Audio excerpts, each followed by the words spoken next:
Biden saying any politician told me that, voted the other way, didn't tell me the truth. They lied to me. No party can remain in power by lying to the American people. In the end, it was just 3 Republican senators who voted against health care reform, but it was enough to stop the bill in its tracks. Now the GOP faces a reckoning with an embarrassing failure in Congress and a failing presidency. If you want to know what failure looks like, just take a look at the last 36 hours of the Trump presidency. President Trump tried to lay blame for the health care failure at the feet of 3 Republicans and the Democrats, but in the end, he wasn't able to keep his party unified and failed to deliver on a key campaign promise for his base. The president has failed in his attempts to bully his attorney general into resigning. Jeff Sessions vowing to stay on as long as Trump sees that as appropriate. The president did succeed in unifying practically all of Washington against his treatment of the attorney general. The president has failed in his attempt to change the conversation with his tweets banning transgender troops from the military. The chairman of the Joint Chiefs of Staff saying the Pentagon will not make any changes to its transgender policy until Trump clarifies what he meant. Quote, in the meantime, we will continue to treat all of our personnel with respect. In effect saying, no, Mr. President, no. And the president even managed to fail with his address to the Boy Scouts of America. The head of the group now apologizing to its members for the president's rhetoric. These are our lead stories this morning, despite the fact that Trump's communications director went on a profanity-laced tirade against members of the White House senior staff. We'll get to that vulgarity in just a moment. Good morning, everyone. It's Friday. Thank God it's Friday, right? A lot of failures on this Failure Friday. It's July 28th. Joe has the morning off. With us, we have senior political analyst for NBC News and MSNBC, Mark Halperin, national affairs analyst for NBC News and MSNBC, John Heilman, former communications director for Ted Cruz's 2016 presidential campaign, now an MSNBC political contributor, Rick Tyler, and Donnie Deutsch is with us. And also with us, NBC News Capitol Hill correspondent Casey Hunt. All right, Donnie, I'm just kidding. You're okay. You're okay. Is it good? I think Failure Friday. Let's hashtag it. I call it Impotent Friday. Impotent Friday? It's really, it's so stunning with all of the huffing and puffing, I'm going to blow your house down. Yeah. How impotent and what a complete adjunct failure. I'm going to stick with failure. No, I'm going to stick with impotent because it's really, it is the actual word. He's actually, amidst all of this, and you know, you referred to the military as an institution, and the Senate as an institution, the Boy Scouts as an institution. Our structure is holding. The system is working. That amidst all of this evil and anger and nonsense and impotency, what it does show is the strength of this republic that was built by our founding fathers, without getting too kind of like, you know, holier than thou. It is amazing that we are holding firm. So let's begin then with the breaking news overnight from the Senate, where Republicans failed to pass their scaled-down plan to repeal parts of Obamacare. Republicans again could afford only 2 no votes from their caucus for the measure to pass. Republican Senators Susan Collins and Lisa Murkowski were already firm no votes against the bill, and the 3rd Republican senator to ultimately bring down the so-called skinny repeal was Senator John McCain. He'd been huddling with Vice President Mike Pence before making his vote, and then he strolled out onto the floor. Take a look. Mr. Peters. No.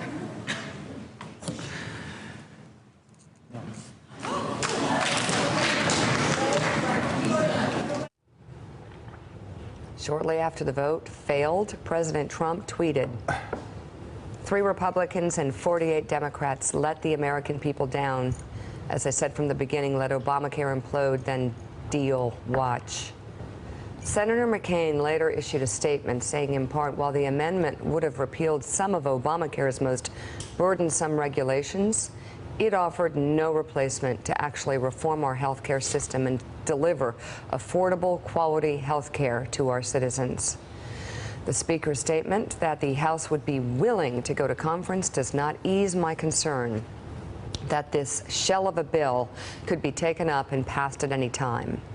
I've stated time and time again that one of the major failures of Obamacare is that it was rammed through Congress by Democrats on a strict party line basis without a single Republican vote. We should not make the mistakes of the past that have led to Obamacare's collapse.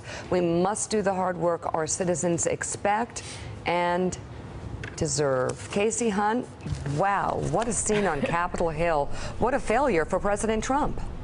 It was an incredibly dramatic night, Mika, and Senator McCain, the center of it all. He and Mike Pence huddling on the Senate floor, huddling in the cloakroom. Pence was there to cast that deciding vote. And ultimately, McCain, when he walked out, told reporters that he did it because he thought it was the right thing to do.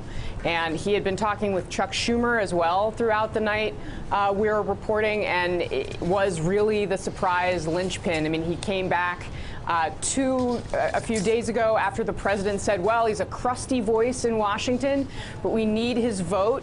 And McCain gave him that vote to start this debate.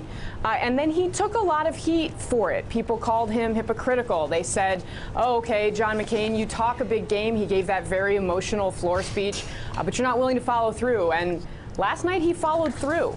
And there was a very strange scenario. I've never really covered anything like it on Capitol Hill, where Republicans came out last night and they said, we're going to vote to pass this just as long as you promise us that it never actually becomes a law, which is a very strange thing for them to be advocating. And, you know, McCain ultimately decided to stand up and follow through on it. And look, this is somebody who doesn't have much to lose from an electoral perspective. He's obviously battling a very difficult disease, and he has prided himself over a very long career on being somebody who takes courageous stands. Mika. Yep, it certainly was a McCain moment. Mark Halperin, talk about that moment and what it meant, what it means for the future of health care. He's not afraid of the president. And he's not afraid of doing what he thinks is right. The other two senators, I don't think anybody was surprised how they voted. And what his worry was, as Casey suggested, is that no one knew what would happen if that measure had passed. No one really knew what was going to happen in the House. They tried to get assurances from Paul Ryan that the House wouldn't just pass this, but I think their fears were right. If that was the next step, was that bill came out of that Senate, it was possible that Paul Ryan would be left with no other solution but to just force the House to vote on that measure. And that measure, as Senator McCain and others said, that's not a policy. That was a vehicle to try to move the process along. And now we have the unfathomable situation of Tom Price, the Secretary of HHS, and President Trump are going to have to administer the Affordable Care Act. So, John Hellman, take this wherever you want it to go, but it's kind of stunning. It seems like in the past 24 to 48 hours, from a lot of different angles, the president is getting the word no. No, Mr. President. People are pushing back. People with power. Yes, there's no question about that. There's a lot of things to say about Donald Trump, and there's no question this is a huge failure for Trump, and there's no question that it's a great setback to his agenda, his possibility of getting things done for the rest of the year. This is a much larger thing than that. And it's not just a failure. It's an expose of the fundamental rot at the heart of the modern Republican Party. This is a party that spent 2 successive presidential cycles saying the most central thing that it was going to do was to repeal and replace the Affordable Care Act. The reason they failed is A, it's really hard to repeal an entitlement, but B, they didn't take seriously the job of what would happen when they eventually got into power. And they spent 8 years saying they were going to do this and never really seriously got down to the business of creating a workable alternative. And that is what this last 7 months has exposed. There was no alternative. There was no replacement. And in the end, that, as much as anything, doomed this. And you look at the party now, you say, look, this is what you guys said you were going to do. You were totally unprepared for it when the time came where you had total power over Washington, D.C. And if the Republican Party ever wants to be considered a governing party, it's going to have to look at the lessons of this and learn that it has to be serious and responsible. And if it's going to make promises, it has to try at least to keep them. I mean, 8 years. Failure. It's an unprecedented failure. It's a historic, for the Republican Party. Yes. I mean, if you have that much time and you want something so badly, you might want to bring something to the table that could actually replace it. And they brought absolutely nothing. Not with any help by their president, though. And As we said earlier in the day, senators found themselves in the unusual position of advocating to pass a bill that they had no intention of having the president sign. Is the Senate going to pass something tonight? Well, I think they're pointed that way, trying to do something, but so far there's I haven't seen anything that's worthy of passage. The so-called skinny bill won't solve the problem, but it will get us to a place where we can solve the problem, which is the conference with the House of Representatives. So it's a vehicle. I expect to vote for that. The skinny bill as policy is a disaster. The skinny bill as a replacement for Obamacare is a fraud. Not only do we not replace Obamacare, we politically own the collapse of health care. I'd rather get out of the way and let it collapse than have a half-ass approach where it is now our problem. I'm not going to tell people back in South Carolina that this product actually replaces Obamacare, because it does not. It is a fraud. Rick Tyler, what happened to the effort to repeal and replace every step of the way? And by the way, you got to appreciate Lindsey Graham, who, when push comes to shove, always says exactly what it is. Yeah. He voted for it, but he said it was a failure. And he was in the unenviable position of saying, I'm going to vote for this, but I don't really want it to pass, and I need assurances it was going to pass. And McCain got those assurances too, but in the end, you could see McCain's speech in retrospect was basically telegraphing his vote. I mean, he was saying, look, let's debate the bill, but at the core, what he was saying is let's return to regular order. That the Republican Party, the fraud really is, and I hate to say this about my party, the fraud was there was a repeal and replace. There wasn't. And it's embarrassing, and there's no leadership. And no one took the time to say, what happens if we get in power? Why aren't we a serious party? Right. And they had nothing to replace it with, and so here we are. The second problem is, the president was a liability in the entire process. Even if they had something to replace it with, the president was a liability in terms, because he's got the bully pulpit. He's the one who can move. And he's revealed now that he doesn't have a constituency that can move the Congress to do his bidding. No. I'm trying to think of, at this point, somebody in Congress or in the cabinet, except for perhaps the foreign policy team, which I believe needs to have an intervention, as Richard Haass was saying yesterday, that the president has not undermined or thrown under the bus or let down. I mean, I think at this point, it's safe to say the world might be closing in on President Trump just a little bit. I don't know, and I don't say that hopefully, because I want the president to succeed. I'd go a step further. I think this presidency is effectively over. And if you look back to the different presidencies, you look at Bill Clinton, right? He had a rough first 2 years. Right. Very difficult 2 years. Right. But after Oklahoma City, he was able to regain his footing and become presidential until he slipped on a blue dress. But setting that aside, this president cannot change. Nothing about his behavior tells me, since the beginning of this process, that he was going to change. And if he cannot change, and he cannot become presidential, and he cannot convince the majority of the American people to enact some legislative agenda that he wants passed, his presidency legislatively is effectively over. This healthcare debacle shows something also about his incompetence, in that he never understood the job of the presidency. He never understood the job of pushing legislation through. He tweeted, but he never got out there and did what he had to do going around the country to build steam behind what, in the end, was not even a bill.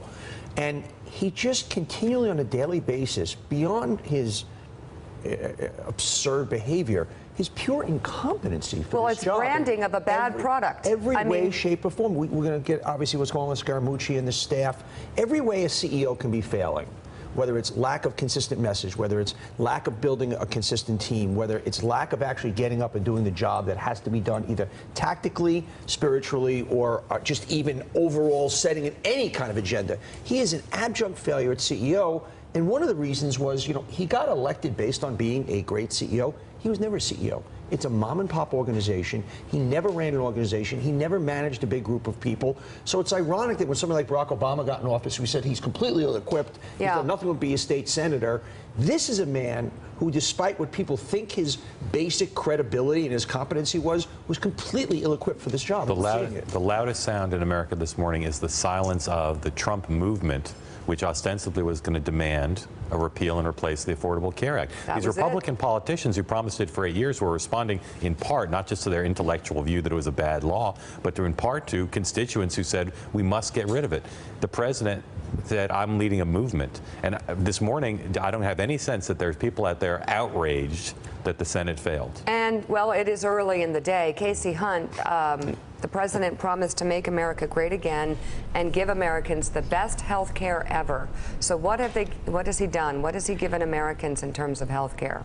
Well, look, Mika, to what Donnie was just saying, I think the difference here is that both Republicans in the Senate, or I should say, Republicans in Washington, they don't believe in President Trump. They're living with him, but they don't believe in him. When President Obama said to Democrats on Capitol Hill, take this tough vote for me at the beginning of my presidency, it was hard for a lot of them. But at the end of the day, they had an incredibly popular president who they believed in and who they were willing to go out and they were willing to sell his message. The only person that has done an event that I can recall where he stood up with people and said, hey, this is a great law, we have to do this, was the president. The Republicans in Congress were not doing it.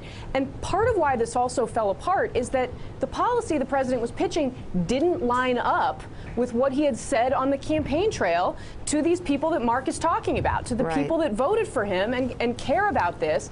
There's a reason these senators were looking at their states, even in conservative. West Virginia voted for President Trump by a wider margin than any state in America. And Shelley Moore Capito, the Republican senator from that state, was out there saying, I don't want to do this. And there's a reason for that. She was speaking to the concerns of Trump voters. And I think that helps explain exactly what Mark was talking about. I think also if the president is a bit stunned this morning, it's because the way he sort of existed and ran his business before this presidency, from my point of view, from the small parts that I was able to see, is that everybody was, yes, Mr. Trump, falling all over themselves to please Mr. Trump. And I think he thought that would happen in Washington with policy, that people would blindly just do whatever he says. And time again, I think he's finding that that's not how Washington works. They don't suck up to you for no reason. There was no co-equal branch in the Trump organization. No co-equal. Not management by consensus. No. But this is where you start to get to the discussion of all the other things that are going on in his administration, because the reality is, if this is a math issue, if President Trump had a 54% approval rating, they would be lining up to try to do his bidding. Absolutely. And they would be afraid of him, and they would want to suck up to him. All of those, the fact that he's had these other failures, that he has these other problems, the scandals that are enveloping him, the other ways in which he's violated norms and created controversy, those things this is a feedback loop. Yeah. If he were potent in other areas, this would have passed and people would have done his bidding. Yeah. So there are consequences that goes in a loop. And this is going to feed back into the administration. The administration is feeding into this. John, thank you for saying he wasn't potent, because that was another way of saying what I was saying. Oh. Thanks for checking out MSNBC on YouTube, and make sure you subscribe to stay up to date on the day's biggest stories. And you can click on any of the videos around us to watch more from Morning Joe and MSNBC. Thanks so much for watching.